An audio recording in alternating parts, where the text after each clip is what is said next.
Hello, everyone. Welcome to another AR chat. I'm joined, of course, with my delightful co host, Nathan Hermann, Steven Dickens, and our guest for today is the fantastic Liz Miller, which we decided before we hit the record button that Liz and I are sisters. We're related. Yeah, it has to happen. There was something, like we kind of figured it out. We kind of knew it. But there are also then, of course, AR folks that we are also related to. I don't know if Susie Penner is also going to be one of our family. So we're just going to start collecting family members on the road. A family just in general, isn't it? It already is. Crazy cousins at some point. You are so right. Like, I always think of like AR hood, whether you're on the analyst side or on the AR side, like we're going to summer camp, and it's basically like we just are all going to different cabins to hang out. And, like I'm going to the Oracle cabin today. I'm going to the, I'm going to the IBM cabin. But it's summer camp. The events are the activities at summer camp. Are you going to the archery or the swimming pool or the capture the flag? Is this going to spawn? How I know Liz. This is my relationship with Liz. As a crazy cousin from another firm. We'll turn up on, and this is what a lot of, and it's worthwhile spending a couple of minutes on it. And sort of, we're going to have a bunch of fun on this call, but there is some seriousness to this. If you're planning a big event as an analyst relations, that's a tentpole event for you. It's your week. You've got your exec, you've got your CEO, you're dialed in. I'm off to Dynatrace's next week, and I know Gabby and Brenda are dialed in. It's their thing.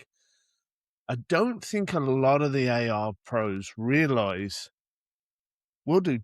I see Liz on the circuit 10 times a year, maybe.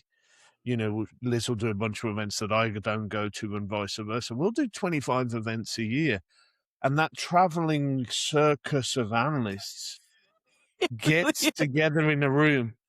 And as I say, in one 6-week period last year, not last year, the year before, I spent more time with Brent Ellis from Forrester than I did with my wife and kids. Because what's up? Just there was a 6-week period where all the infrastructure events were together, and Brent and I cover the same beat. So we were just at the same. So I think and that the best AR pros know that the analysts chat to each other, and we get on and we talk, we share notes about what you're saying. But you have to be aware. Yeah, you have to be aware that there's an AR community of analysts, and we all talk to it. Well, everybody apart from Gartner talks to each other. I crack the wall every once in a while, because let's be honest, like some of our colleagues from Gartner are just these wonderfully amazing people. They're these ridiculously smart and terrific, amazing humans. And so I will do we start with the disclaimer? Like maybe it's like your pre-roll. Like I'm crazy. I feel like I'm the anti-analyst or like the un-analyst, because I didn't know what the job was when I started. Like I took a job that I fundamentally didn't understand. So there was that. Oops. But so I just kind of tromp around not knowing where the lines and the boundaries of what I'm supposed to do actually exist. And so when I first started, people were like, why are you so nice? Like, what? Like, they're from another firm. And I'm like, okay, if I only sit with and talk to and engage with people in my firm, Holger Mueller, Doug Henshin, and I are going to kill each other at some point in our lives. Like, we are going to it's going to be this like 3-way stranglehold that we have on each other. And, it was, I couldn't understand it. And I was also amazed that some people in certain markets where you have this like really core established group of analysts, and they're not necessarily from the big firms, they're from all over, but it's a core market. Like, you are not getting past that wall, that people were literally like, no, we don't get along here. And I was like, never understood that. Like, I was literally like, we will all be friends. I will force all of you to And like Liz, me. that's been And my experience with that's you, what I and do. that's my mindset. My view is walk into a room of people I saw last week, the week before, and the week before that. I'm not just going to go and talk to the people who work for my firm. I'm going to go talk. Right. I'm friends Well, with and Brent also and Matt and all these people that I know on the circuit, you and Holger, and Yeah. it's like and we're generally, all you guys don't have redundancy in your area of coverage, even at the giant firms, right? And Mhm. Yeah. so in order to, like, share, like, what you're seeing, what you're thinking, what you're learning, right? That is gonna give you the most, oh, we you all know walk out of the briefing Absolutely. and go and have a coffee and go, "Are you buying that? What? Does that make sense?" Like, The best is when you have like secret text chats with people. I have one. I have one that I love and It's adore. not And it secret has anymore. well, it's but not we secret. don't I'm know just not gonna who tell you who's Miss in it. Yeah. Ooh, but there are 2 analysts in it, and we started we started the text chain because we were sitting next to each other at an analyst summit, and we literally passed a piece of paper around. Text? Like, with a question mark, and we all started texting each other You're like, because "Just we were I've got thoughts and yeah, we were opinions." like, "What the" like, we were literally like, the text chain started, I think, with one person texting me, "What the F?" and lots of question marks. And it's like, sometimes you just need that sounding board, So I want to right? break in here, Crystal, if that's okay. I think you're gonna do what I was gonna do, so go ahead. No, I'm going to go off book. So we'll see No, if you no, go no, with it.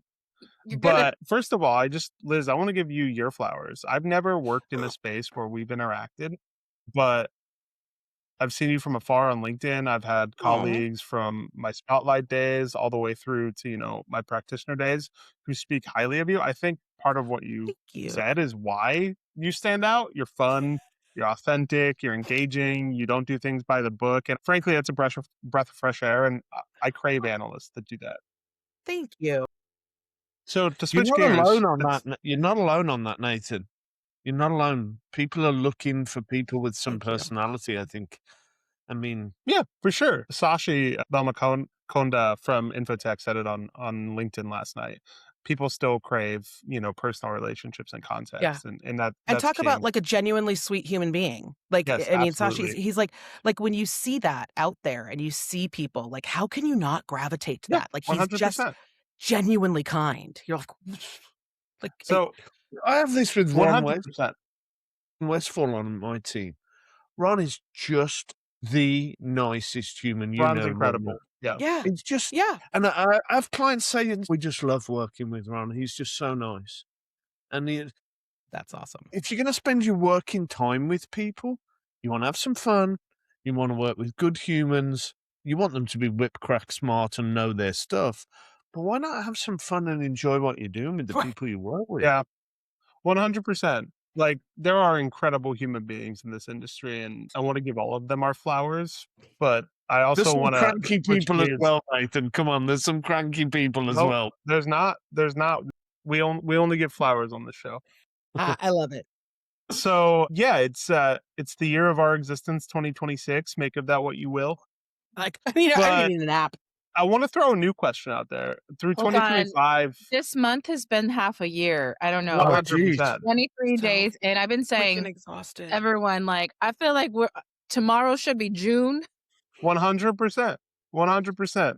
Mm-hmm. But in Yeah. 2025, we asked everybody, how did AR start? And I think we kind of came to the answer. It was IBM.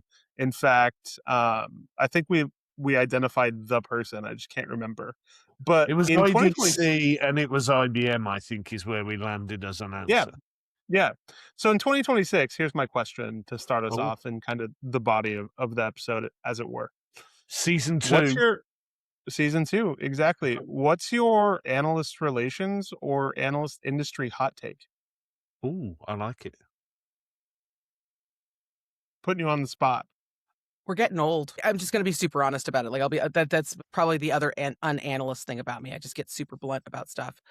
I look around and I am so hungry to see even more new people enter this space, both from an analyst perspective and from the thinkers who are coming in, who have been practitioners in a very new world. I was a practitioner for 30 odd years before I became an analyst. And that forms and informs how I look at my technology coverage and how I look at this crazy world we all exist in. I want to see other people coming in that space. Maybe not like after 30 years of experience, but like, like I want to see people who are the new practitioners in that new world of marketing, who never came up having to worry about their print budgets, right? Like I want to see that new marketer turn their eye onto this market and turn their eye back into technology. I want to see those folks from contact center. I want to see those folks from sales. Because I cover CX, that has changed so much even in my career. I want to see people who are 10, 15, 20 years younger than me take an interest in calling it like it is and giving that feedback and Yeah. giving that honest So advice to vendors. And I don't necessarily see that coming as quickly as I'd like to. I agree with you. And so my follow-up question to kind of build on that idea, and I obviously want to hear your thoughts here. Do you think the industry does a good enough job of creating pathways for new analyst voices? Yes or no? And then how do you think kind of that next generation of thought leader gets started? Is it writing articles on Yeah. LinkedIn? Is it having a TikTok? Like what do you do? God, such a great question. I think at the larger firms, I see lots of recruitment. I see lots of people come in. I'm gonna be, and I don't, this is gonna sound harsh to the big firm colleagues, and I don't mean it to sound this way. I think that they tend to pick younger people who don't have any bad habits. It's how I'd hire, right? Hire someone Sure. with no bad habits and teach them how to be an analyst as a mirror of how I, as a business, want you to be an analyst. Yeah. And I don't think that necessarily adds a lot of strength or a lot of kind of meat on the bone of what we do. I think we need those folks who are like deep in research and they're deep in their analytical skills. These are going to be the people who are like throwing AI at everything. I'm excited to see what they do. But I think we also need pathways for people who are coming from the smaller firms, the boutique firms, the folks, the places where Steven and I haunt our every day, right? Where we are also providing those pathways to those younger analysts, because I think we tend to pick the practitioners more than molding analysts in the way we want them to do business. Because I think Liz. that I'll chime practice in. is hard to break.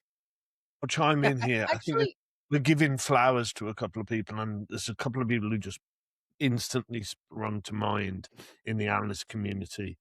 Ali Mellon at Forrester and Katie Oh, 100. Norton at IDC. I think they were recruited for the reasons you mentioned. They were new, they were fresh, they were young, they could be trained in IDC and Forrester ways.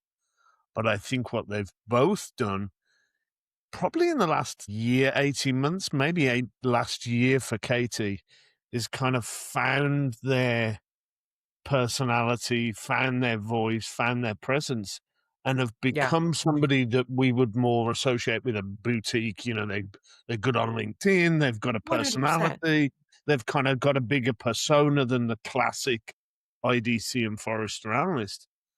But that's not the norm, and that's why I'm shouting out to those two. Give those guys flowers, because they've found their voice when I don't think it's natural to find your voice working at an IDC and a Forrester. It's unusual. So, I I mean, they would just came to mind. Liz, and I wanted to jump in because I Yeah. agree with you. For those bigger firms, I get the impression they're recruiting young and then just trying to grow them into what they think an analyst should be. But I think there's some brittleness to that in the way you describe Oh, it. I totally agree. the one thing that I just keep thinking about is when we're thinking about any line of business, right? And if we're going to be providing value, without that operator's experience, it's really hard to have empathy and understand Mhm. what the trenches look like. I mean, myself as an operator at a SaaS company, right? I actually get in the weeds a good amount more than probably anyone recognizes, because that's where I think not only do I do good listening, but I begin to really weave in my DNA the pain points and the Mhm. I can actually feel the urgency, right? So I can speak. I may not have that experience every day. So it's interesting because if someone was giving me advice, I would want to know that there was a level of empathy and like real understanding, because otherwise you're kind of just in an ivory tower. Yeah. I So it's love probably a balancing, like I'd love to harken back to, your hot take, which is you said we're getting old. And I'm going to throw something out there and it could be completely wrong. Let's pressure test it. Abstract this to a more societal level. I think let's use three buckets: late career, mid career, early career. Doesn't necessarily have to equate to age. I think people are working longer, people are staying in roles longer. I think societally, we have a lot of really experienced, a lot of really sharp, incredible late career personas. I think we have, and I'm thinking of AR when I talk about this too. I think we have a lot of really talented, high potential, early career, less than 10 years of experience and role practitioners. I think kind of across multiple professions, we have this big gap in the mid-career area, directors, assistant directors, probably because people are working longer. And so you cover CX, obviously. Steven, you're an analyst. What do you think about that? I mean, should we run with it? Like, let's have a I, conversation. I think it's a really interesting take. I do think that there is a gap. I think there's less of a gap in kind of the marketing and the sales and the like commerce world and across. If you're talking about CX as all four horsewomen of the apocalypse, right? Sales, marketing, service, and commerce, like all of us running around, making a mess, building our own stacks, being crazy. I think that we tend to actually have a lot of people sit in that middle. And what can Mhm. happen is you just have this natural attrition because there are so many people in the middle. And I think it's because people aren't moving up as quickly as they used to. Because of that, listen, I'm in my 50s. I'm sticking around forever. Like, you're not getting I'm like on that horse for life, right? You're not getting rid of me. Then that, I think for marketers, that's a little scary, right? And you're like, I'm going to stay a CMO forever. Well, I if mean, you're I a literally, marketing Liz, director, I'm gonna jump in. I literally spoke to a CMO this week who is 70 years old, yeah, who is we're thinking sticking about around. who's Well, because thinking also you about got to what's think about next. it. For CMOs like my age, right? Like when we do you know how hard we fought to have the title of chief marketing officer actually mean something other than the head of the coloring in department? We've been here forever fighting a fight that no one else wanted to fight for us. Like, it has been a long, hard fight. So we're like, oh no, I'm sitting back and I'm enjoying this. Like, I am going to be here for a while. So I think that when you have that scenario, you then have that kind of middle looking around at each other being like, well, like, when do I get to play in the NBA? Like, when am I going to do that? And then you When do see I get to go to all the big these, league? Yeah. right. Like, and then so all of a sudden, then you see all these different titles and you're like, what is this? And why does this organization suddenly have a chief happiness officer? Because we're like creating other jobs for people to be in because we need them to have that upward mobility. And if you are someone who believes in the tenet of you manage up or you manage out, if you are managing up and there is no up to go to, you're just managing in place. And that's called stagnation. And a lot of people don't want to be there. I think the interesting thing that I observe as an analyst, and it was also with my practitioner hat on a bit, looking into AR, I find analyst relations as a function, as a skill, as a real strategic part of an organization.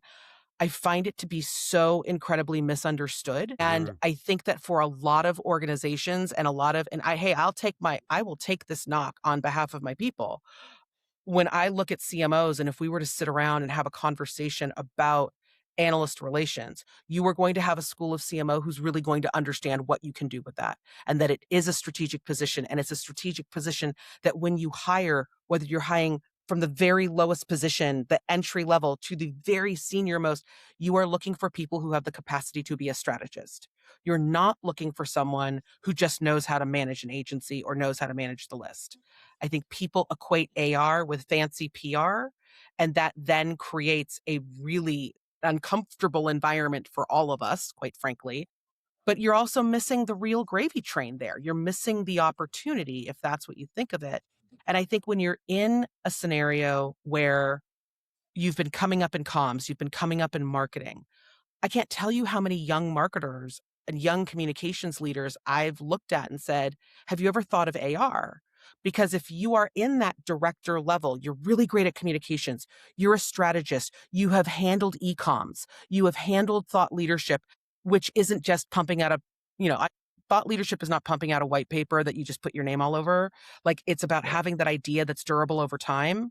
So you've been someone who has crafted that for your organization. How are you not looking at AR? That's your next strategic leap. You have that opportunity to hit the ground and fly into a very senior position that has you in front of your highest C-suite leaders. Did you ever want to be chief of staff? And I can't tell you how many people I've asked that question to in AR of have you ever thought of being chief of staff someplace? And they're like, well, that's not the path I'm on. I'm like, of course it is. You're in AR. I've never thought of chief of staff as a oh, potential next step from analyst relations. That's Nathan, I'm fascinating. going to pile on here 100%. Who else in the organization? It makes sense.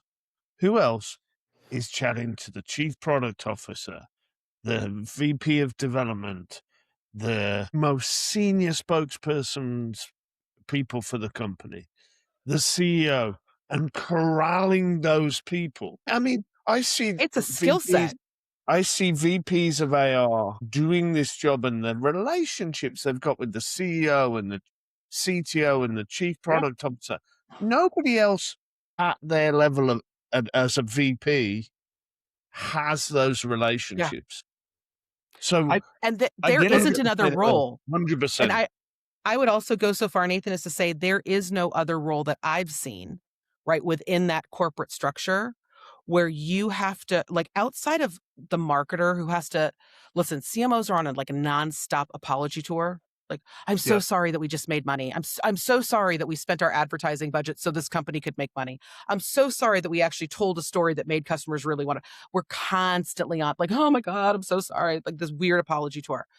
AR is right with us, right? I see it every day when I look at AR teams and I'm like, dang, you're having to go apologize because you straightened out the mess. You understood the message. You brought critical voice into the organization. And I look at these amazing people that I get to work with, and I'm like, if you're thinking that this is your last stop, you have really misunderstood the opportunity. This is actually a breakthrough for me personally, just in my own thinking. What you're saying makes complete sense. And I often have felt like in my career, analyst relations is not always the best description because I do have my hands in so many different things across so many different silos. I was literally just providing, a write-up in my perspective on whether or not we should consider a new class of products. That's not inherently external communications, that's internal strategy. You're also making me wonder, we always talk about where should AR report into. What if AR reported to a chief of staff?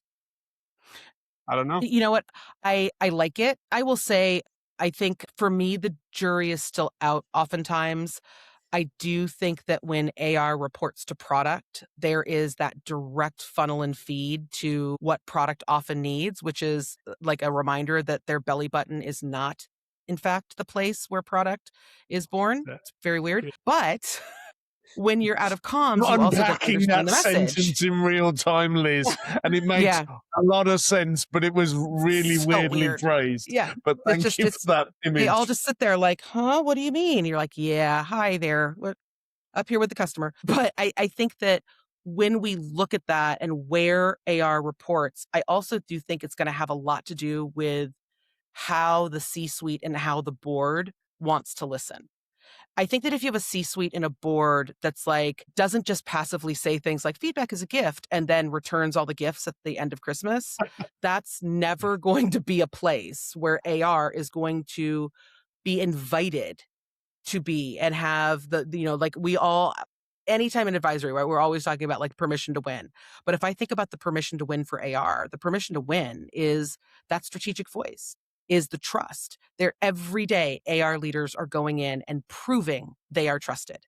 It's like when marketers are proving they can grow, right? Like AR leaders are proving that they are trusted. No one's selling out the secrets, but they're bringing in the voice in a way that the organization does see that feedback as a gift. They are looking at the right people. They're not just churning it out. And so I think that if an organization values feedback and they value strategy, 100%. I've always wondered why like, I know a lot of teams are called market strategy, but I've always wondered, like, if there is a chief strategy officer within the organization, how is AR not tucked up into that? Yeah. Because AR feels to me like that pulse point into whether the strategy is in fact working or not. Liz, Only the you people who really can got me comment on that. thinking the way that you phrase this, when we talk about marketing and comms, right? All of these are pretty like must-have roles. Like it's non-negotiable for the most part, right? You say that though, Yeah. but Hold literally on. Nvidia just appointed a CMO for the first time like a Oh, that's month ago. interesting. I mean, But that what we blew would my say, mind. the odds are that it is more likely that people are going to have those roles, Yes. Yeah. right?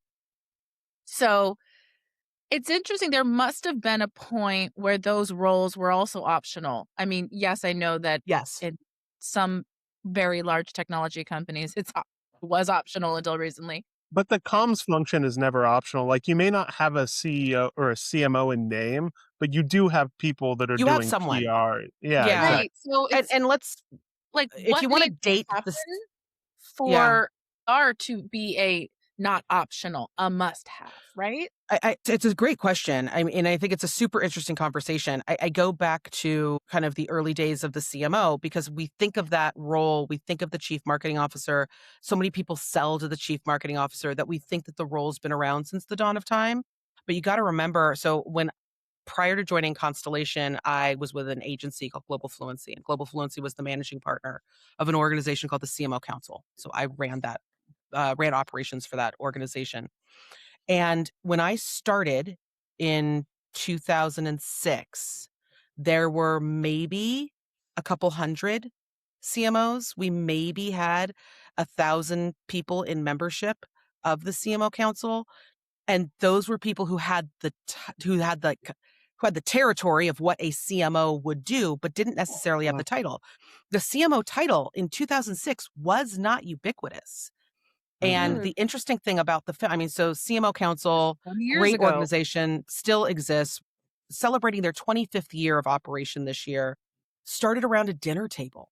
It literally started when a bunch of marketers, my former boss, the head of the agency, Donovan Neal May, got a bunch of marketers together and they went to dinner, and he themed the dinner bruised and battered brands because it was 2000 and everyone had just been through the ringer, right? Like the web bubble had burst and everyone was still kind of like walking around triaging. And at the end of the dinner, like the doors closed and everyone just started, it was like marketing therapy. It was like marketing executive therapy, and everyone was just like, right? And after that, one of the leaders that was around the table, he had, at the time had been head of marketing over at HP, said, if you keep doing this, I'll keep coming. And that was the start of the CMO Council. But it was also the start of the acceleration of forming what the role truly was. Not what people wanted it to be, not what executives thought it could be if they just needed to make someone be quiet and gave them a fancy C letter title, but what did the chief marketing officer actually do for the business? And it was because we kept getting groups of CMOs together and groups of marketers together and saying, no, we're going to define this. We're going to find our center of excellence. We're going to say what we bring to the business, and we're going to keep doing it with bullheaded determination until it starts to stick, right? And it took a long time. And I do think that for AR, I think that AR needs that. And I see pockets of that. I see pockets where AR leaders can get together. I mean, every summer at Constellation, we host something called our Analyst Relations Exchange. And it's just basically like Chatham House rules. Let's bring our clients and let's bring all these AR folks together. And we ask the questions that people don't want to have in public forums. We ask what are we doing right? What are we doing wrong? What do you need from us? What do you want your job to be? How should we as analysts engage with you because you are professionals, because you are these leaders? And what we want folks to be able to do. And when Ray started, and when Ray Wong started the program, the intention was, we get out of the room? Like, how do we give you guys that closed room? How do we give you guys that dinner table where you're coming and you're sitting, whether you spend money with us or not? Like, if you're an AR professional, come and sit around the table and actually have the Yeah. conversation with each other to say, what is our role? How, as a leader, if there was ever going to be a chief insights officer or a chief market strategy officer, what is that role? How do we write the job description? And then how do we perform beyond it? That's what the role's going to need, because no one's going to write the definition correctly. I love that. I think that part of the reason AR is so synonymous with marketing and communications is obviously because kind of one of the first functions an AR team can do is external messaging. Help make sure that this really influential channel understands our vision. Yeah. And for some companies, that's all they want. Like, it makes sense.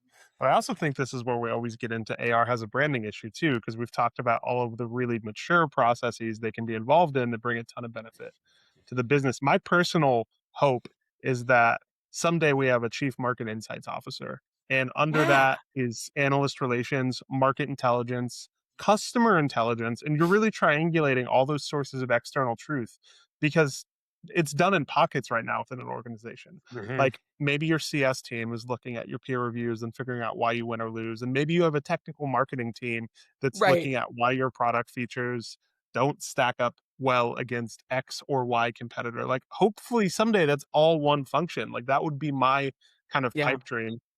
But But all this, yeah, go ahead. I was going to say, and I'm so sorry, Nathan, but there's also, yes, it's a branding problem with analyst relations. I'm also going to say it's a data problem. Because what's the one thing that we run around and tell everyone in a marketing function, in a sales function, like in CX, what's the number one thing we tell people is, if you're not collectivizing your data, if you're not turning that data into fuel for growth in your organization, for some form, or if you haven't collectivized and curated data, you can't curate intelligence. 100%. And for a lot of organizations who do not use a backbone or a technology or an infrastructure as part of their analyst relations practice, they are not curating data. They're writing up notes for the intelligence, right? They're passing along that feedback. But at some point, analyst relations needs to accept that it has a data problem and starts to actively collectivize that data, so that when you do have that chief market insights officer, they are like, hey, here's our data store, go pull it. Hey, product, you go look for yourself, right? Where you have those provable moments. But I think that that's when that story and the data and the curation and all of that comes together, it becomes irrefutable. Like, of course you have to have market insights as part of this conversation. They bring us the dashboard on what's happening and what's the data and what is the perception about our product from experts and from buyers. Right now, it wants AR people. When the individual who's amazing goes and builds that trust, that's when they're invited to the table. How do we get people who maybe aren't as great as building that relationship also be able to have that seat at the table because they brought the data, because they brought the How do we intelligence? find Absolutely. And then also, how do we find the time to think and conceptualize? Like you said, maybe there is a lack of third spaces. I'll express part of my frustration as an AR practitioner. I think everybody wants money from me all the time. Like, I'm not throwing shade at Gartner and Forrester for the sake of throwing shade, but I look at something like the Forrester AR Council. That costs more than I have to spend on analysts sometimes. Gartner's AR leader seat costs, Yeah. right? Like, I think there's a barrier to entry problem because too many people are looking at AR leaders as something to productize and monetize. And so all this is to say, I agree with you. I Can spent I say I 90 think minutes. I I think spent Nathan's 90 saying we need to minutes create a chatting to. community. Sorry. I spent 90 minutes chatting to an AR pro, new in a job, setting up a program. We had a half an hour call. We ran an hour over the allotted time because we spent an hour with me talking to about other programs and how they were successful. I did an inquiry call on how to set up an AR program for a small SaaS company because You're not she the had only one. nowhere else to go to get that information. Because You're not the only one. she's got a tiny budget. She's got to set up a program. She's first person in. What would you do? Well, I'm like, I know I've seen a bunch of people. You look at what Sonia Vargas, a former guest on the show, has done at Databricks. She was first person in at Databricks, has built a rock star program, over the last 4 or 5 years. I think she celebrated 6 years at Databricks. You see where Sonia and the arc of where she's taken that program. You've spent time chatting to her and seen what she's built from afar. Unless you go chat to Sonia, and we've platformed and had her on the show, so we've tried to help. But unless you've spoken to her, you don't know how to walk a mile in her shoes. You don't know what she did. There's no kind of way to build a program. I know, Nathan, you and I have spoke about it off the show, like tips and tricks and things that other people are doing and how they're being successful. This whole community needs platforms like I have a question for Constellation. you, Nathan, because I'm fascinated by this, because when I meet AR people, I mean, so many of these people have become my friends, like personal friends of Yeah. mine, right? Like we text each other ridiculous things, right? And I think that I always wonder, how do AR people build AR thought leadership without without being perceived by their organizations as being a tall blade of grass for themselves, right? Because I think there's a perception for a lot of organizations that's going to be, hey, why are you out there? Why are you on LinkedIn talking about AR? You should be out there talking about us. Like, why are you doing this, right? I could always see that as being a challenge. It's a Literally in that seat. Yeah, no, it's a fantastic question. I mean, I spend a lot of time on LinkedIn trying to produce thought leadership about analyst relations, market insights, whatever.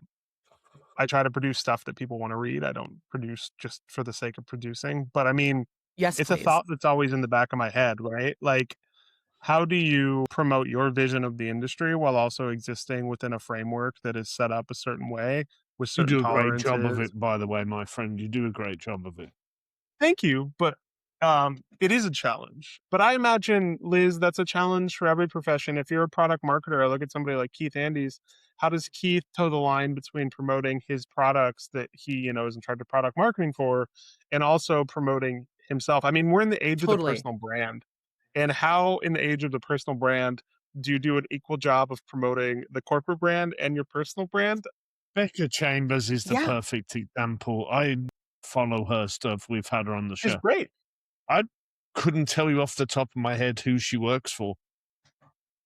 Well, And that's probably the good thing, right? What's the good thing and the Isn't flip it Scale side? Ventures? Yeah, she works at Scale Ventures. But that's the flip side. For Becca, that Yeah. really works. But for another person, it might not. And they might get the question Liz asked, like, why aren't you talking about our company more? And look, Yeah, it's just I think it's a danger. But I also Yeah. think, Well, I mean, for but me as an also analyst, I enjoy reading that stuff because, again, like, Yeah. I'm not kidding you. On my first day, I turned to my really good friend and former colleague, Nicole France, who I absolutely adore. Thank God she was at Constellation when I started, because I literally called her on my first day and was like, hey, so I've got a really, like, what's advisory? And she was like, I'm sorry, what did you just ask me? I'm like, yeah, so what is it and why do I do it? What is it? Because I worked in professional skincare and pro sports. There's no quadrant for sunscreen, right? Like I'd never worked with an analyst before. I had no idea what the hell the Quadrant job for was. sunscreen. I was like, like I what mean, maybe in there the should world? be. There probably should be. Yeah, I could do that. I I'll can write it. imagine a magic quadrant when I take Start my the daughters into K-beauty Sephora. That would be We'll do a full, hilarious.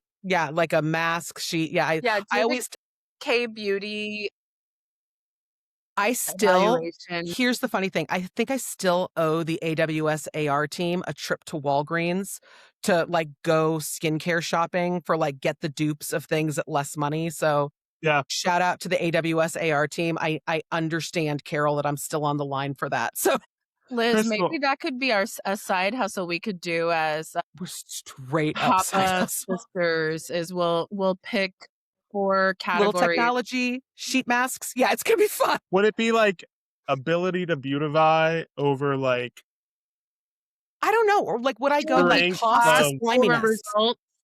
Yeah, like sliminess. It's like sliminess over results. Like it could be a whole like I don't know. Like we'd really have to think about that. But And also, it well, seems quite fun.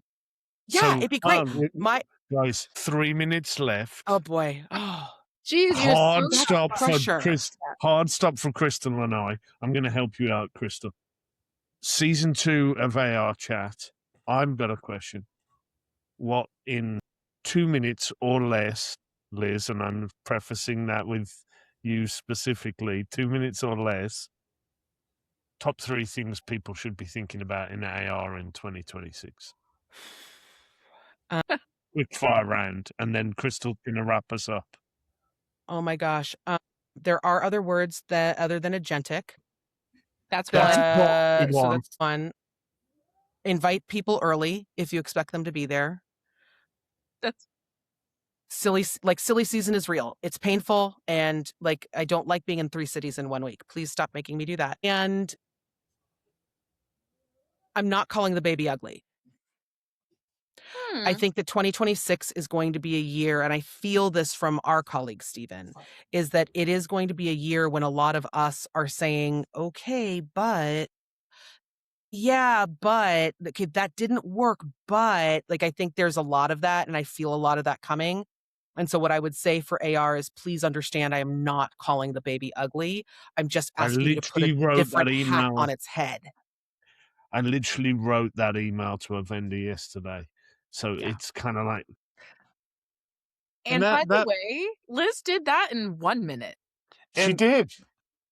Liz, I just want to say that goes beyond just AR, right? Like, to any vendor listening, understand analysts aren't calling your baby ugly. They're just saying maybe your baby needs to develop in some different areas. Yeah. Take it in the spirit of me being a fan of you as people. Take it in the spirit of I want you to be better. I'm invested in your success. But the way you're telling me, and via a proxy, me being a proxy for the market, the way that you're telling the market isn't going to land. And my job is to help you be better. I'm not saying it to call your baby ugly. Yeah. Crystal, bring us home. I was going to say, if there's one thing I could say to analysts, we don't know everything. Because all of this AI stuff, we're learning on the fly, just like everyone else. And it's okay. It's okay that you don't know what some of the letters in alphabet soup mean. Stop pretending that you do. Well said. Crystal? With that, I just want to say thank you, Liz, for not only an informative, but a delightful, funny, laugh out loud Friday morning for when we're recording. Thank you guys for having me. I have no idea what episode it is. And Steven, we're not quite in season 2 because we kicked this off in March. So we're just shy of a full year. Get the right. Right. It was great to see everyone. Hope to continue this conversation about the 3 things. I mean, so many bullet points, I think. I can't even see them. See you all later. Bye.